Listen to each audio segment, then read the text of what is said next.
Said I'm about to make history. Said I'm about to make history. Yeah. Medgar Evers began his journey as a civil rights activist when he and 5 friends were turned away from a local election at gunpoint. He had just returned from the Battle of Normandy of World War II and realized that fighting for his country didn't spare him from racism or give him any equal rights.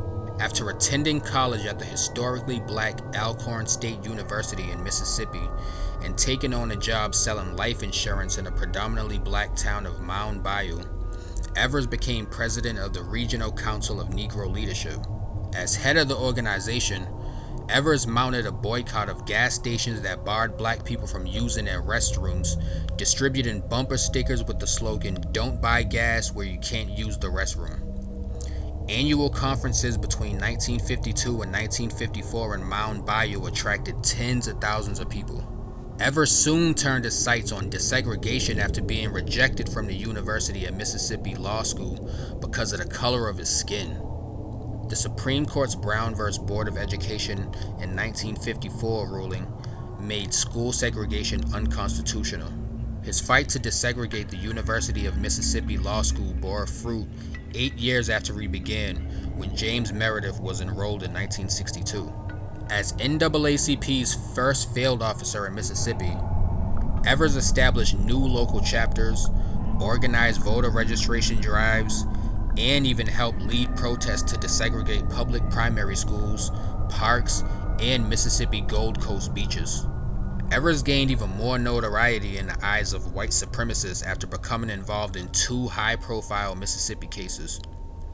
His public investigations into the 1955 lynching of 14-year-old Emmett Till and the 1960 conviction of Clyde Kennard, a black civil rights activist framed for crimes he didn't commit. Those situations left Evers vulnerable to attack.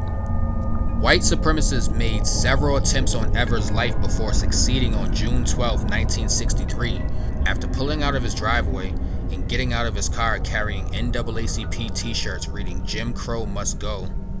Evers was shot in the back and died at the local hospital less than an hour later. He was murdered just hours after President John F. Kennedy's speech on national television in support of civil rights. A member of the Ku Klux Klan, Byron De La Beckwith, was arrested for Evers' murder, but remained free after an all-white jury twice deadlocked on his guilt. 3 decades later, justice was finally served when De La Beckwith was found guilty of Evers' murder and sent to prison in his 70s. Wow.